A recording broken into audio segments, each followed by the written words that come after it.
Kana kwatukuita zvekare pano paHarare 263 pano pachange nchikuzivisai news updates ezvinhu zviri kuitika munyika yedu yeZimbabwe.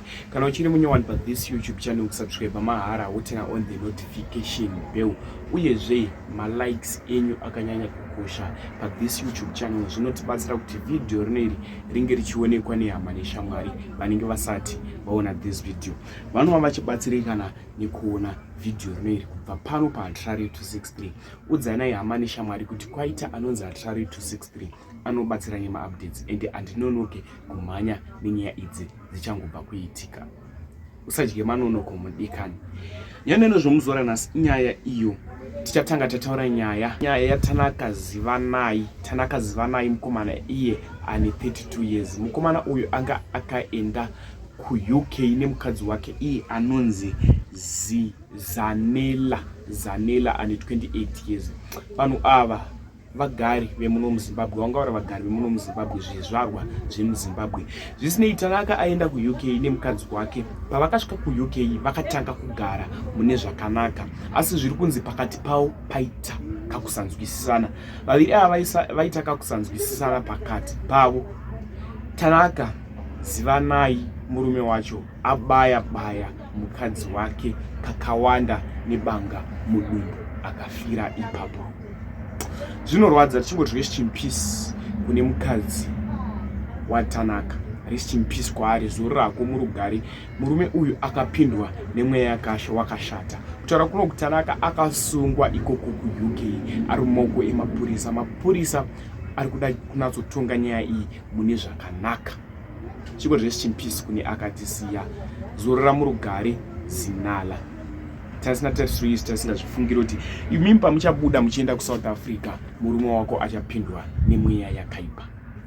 Next update inyaya yeroad iri kutenderera mastreets esocial media. Kanjiti road iyi iri kutenderera mastreets esocial media, ividhiyo iri kutenderera mastreets esocial media repoto rakadzika, chigomba chakadzika muroad ichichi.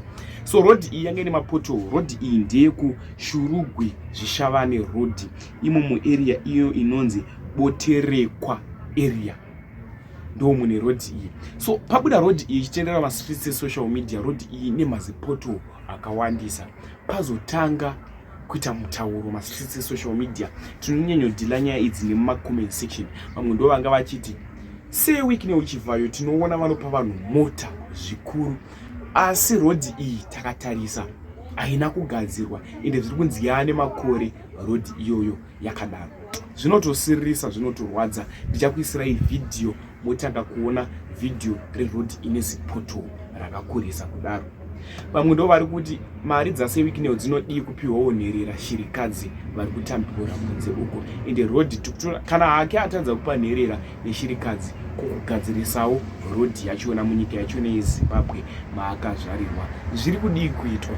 Nekuti takatarisa nhasi chaiye atengera Mai Chisamba mota Toyota 2024 Fortuner nyowani latest, avatengera akavasurprisa. Nezuro Japreza akaenda kunokolekta 20,000 US cash nevashandi vake avo vanoshandidzana navo 4 vakapiwa maakwa. Mwana waJapreza akapiwa futi akwa, asi takatarisa maroads emunyika yeZimbabwe akaparara. So zvanoda kuti muiteka, da kuti muone video, mapedza kuona ka short clip ikako wotaura zvaunofungawo mucomment section kuti unozvionawo sei wakazvitarisa iroad dziri munyika ino yeZimbabwe.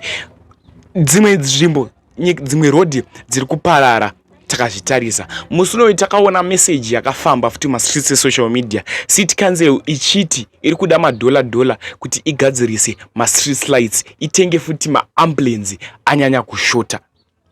Ndinokumbira kuti zvaunofunga mucomment section, tisiwo pfungwa dzaunofunga mucomment section kuti unozvionawo sei wakazvitarisa iwewe zviri kuitika apapa. Tichingoti rest in peace kune uya akatisiya. Kusubscribe ndokuzivisai futi kuti mahara wotena on the notification bell. Inini saHarare andinonoke kukuzivisai nyaya dzezvinhu zviri kuitika munyika yedu yeZimbabwe, ndichiuya nadzo sezvazviri.